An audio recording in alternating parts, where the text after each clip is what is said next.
again, we have had 3 separate occasions with 3 days in the beta, right? So it's like, how much can you really tell before the meta develops? But we will see, and we are getting into it. Again, it is Uriel versus Revilo. Now, if I remember correctly, Uriel was one of the Capcom Cup qualifiers from South America, right? Yeah.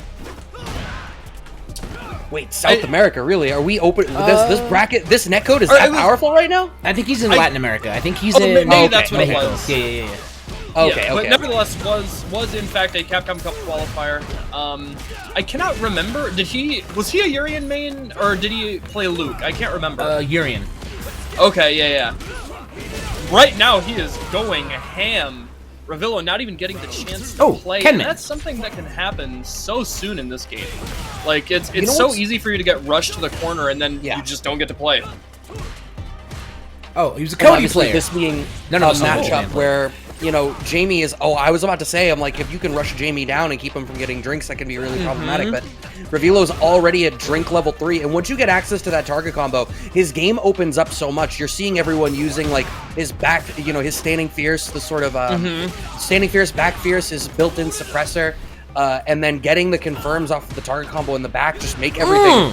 so much easier. We got the nice knockdown, the level up, and here we are. Yep. And that's exactly what I mean, right? You get a really long confirm off of even a standing strong once you have access to that target combo. Yeah, I think that's where he really shines, right? Like, once you get the level ups, your ability... You know, in a game like Street Fighter 6, where confirms are a little bit harder to come by, a lot of it is, like, preemptive, you know, buffering a drive rush, whatever it is. Yeah. But Jamie suddenly gets a lot more in the way of that because of those longer target combos, those longer multi-hitting normals. It really helps. Okay, using towards roundhouse out of the drive rush. Try to move forward, but Uriel is doing a decent job of controlling that space in front of him. One thing that I think Ken does really well in this title is there's this pocket where, like, you know how Luke and, like, Season 2 Laura really blew you up for feeling like you should be allowed to take a turn, but they keep having buttons that blow you up? Like, all of Ken's special moves and shit just do that, right? He gets you in that pocket for, like, the mix-ups off the dragon kick, and you're just like, I don't know what to do anymore, but everything I do is getting smoked. Revilo gets the counter hit starter on the ender, but we're not going to be able to cash out as much as we would want, as Uriel is going to be able to cash out. That's just so dead. Low, he dead. Super dead. Oh, yeah. Yeah, it was a good opportunity for Uriel to decide to spend all the cash. It's, you know, it shows a sign of somebody who understands where the optimization needs to be. That's something, like, when we're getting into a new game can be really tough, right? You know, making sure that you're squeezing all the juice out of every hit to kill in situations like that so that you don't give them another chance at life. But he has put in the work, clearly. And having those confirms off the low forward looking really great. Has Uriel locked down in the corner, throw pressure starting up. Oh, we were hungry for the palm. Ooh, into the breakdance, get the knockdown, that's a frame advantage. All right, just a little bit of pressure here. And they're both pretty even on drive meter, and now suddenly cashing out just like that. Oh, this is going south quickly. Look at all this damage. Put him back in the corner. There's the overhead setup, and now he takes his turn back, and he is going to be dead. Yep. Yeah, I love that call from Uriel there. I think it's really easy. Everyone sort of hit this mindset of, like, all right, when the big combo time comes, you know, cash out everything, go into burnout, and then cash out the super. And Uriel was not in the position to end up ending that combo into super the way it was, so waited to have another DR in the back and set up a mix-up instead. I like that presence of mind. Yes, taking the opportunity to get the drink, and now Revilo suddenly has more in the way of, like we said, those confirms, more damage. There's another one, we're on to level 2. Oh, tried to press, got clipped up. Now he's back to the big nooch. Man, Jamie's combos look so cool. Right? They really do. My man is way too stylish. Stop making me want to play this character again, Revilo. But also, I want to highlight, I don't think I realized how busted Towards Roundhouse is looking. Revilo is getting some crazy mileage out of Towards Roundhouse. A little bit too early on the overhead kick out of Dragonlance. Very nearly burnt out here is Uriel, but Revilo actually just backing off and using the opportunity to score some extra drinks. Now burnt out here is Uriel, who gets command grab for a couple with the EX. Goodbye. Yo, and so Oh, go sorry, ahead, go go ahead. ahead. You first, Misopolis. You first. I was just gonna say that was such a big departure from how kind of like this conservative rushdown approach that Uriel had.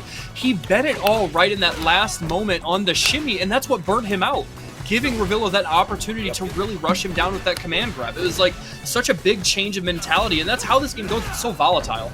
Investigation cone in the chat. That was a command grab? Sure is. Hints of Yun from Street Fighter 4, baby. What's interesting, too, is when we saw Uriel versus... I can't remember who the Ryu player was. Someone in chat will know. But Uriel was not afraid to go into Burnout ever, and he still isn't. Yeah. Well, you know, that's something... So I've also been watching a lot of Daigo's house streams for the beta. And the Japanese players so far, they have, like... They really understand the power of, like, the corner and offense. So it's not uncommon that in the first 10, 15 seconds of the game, one person will already be in Burnout. But they, more often than not, I have seen they win. It's really, really interesting because you hear American players all the time, like, Burnout is such a big deal. And I'm not saying it isn't, but it's just this different philosophy. Yeah. I think the thing is, there's characters that do a better job of fighting in Burnout. Like, Guile can fight decently well in Burnout because his Fireball game is still really good.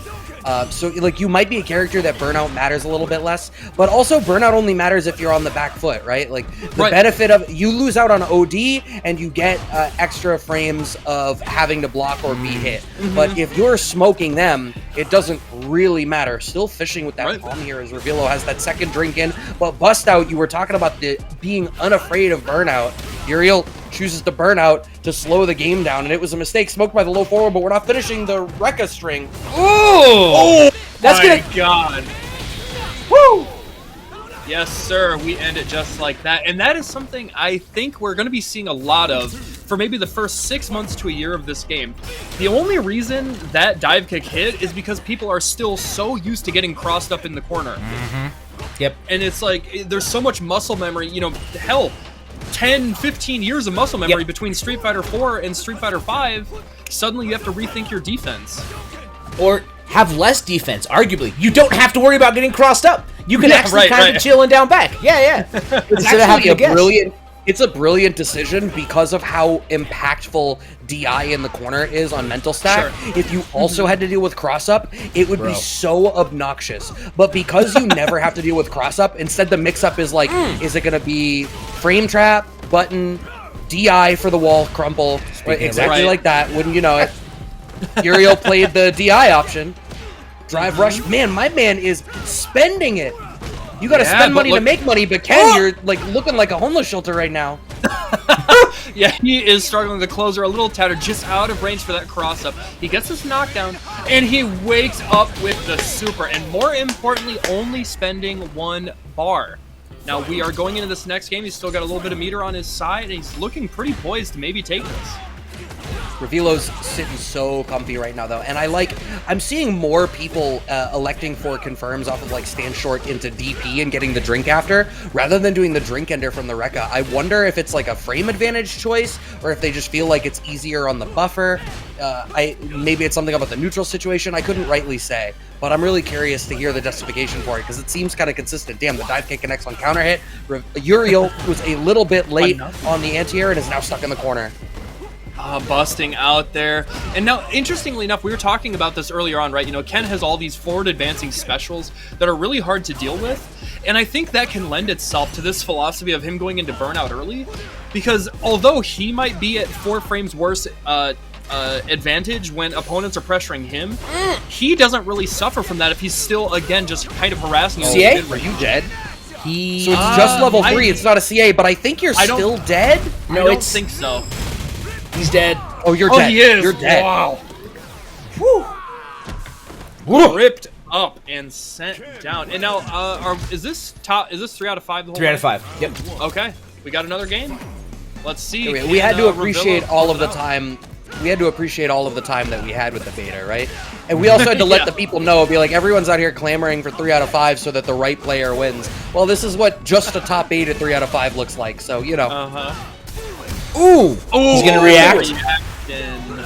Yes, sir. All right, get himself some space out of the corner. There's the next drink. Now he's at level 1. Now level 2. What does level 2 give him access to? I believe level 2 is the target combo and the breakdance. Okay. Level 2 just makes me want another drink. That's how I do it. Oh, just so out level of range for the 3 hit. One is the dive kick and the jump cancel crouching 2 kicks. Level 2 is break dance and target combo. Level 3 is command grab. And then level 4 adds all the other target combos with the shirt off. Okay. The I himbo believe. Jamie. That's the best part of this character. He hits level 4 and he's just like, I didn't know that the twins plus Drunken Master was a character archetype that I wanted. Right? He's so... I understand why Flexus is in love with this man. Oh, I get 100%. it. Because I kind of am. He's unshakably hot. Yeah. He's also every time he unshakably says- dead. Oh, Every for time he sure. says, in my world, you're all feeling it, I'm like, could you show me that world, Jamie? Anyway, you won't be showing me a damn thing because Revilo's out at 3-1. We were talking up Jamie this whole time, but Ken just kind of smoked him. But hey, big ups to Revilo coming out of this one at 5th. Uriel gets to move on and play the winner of Fulgri and Ken to Beast, and we still have a winner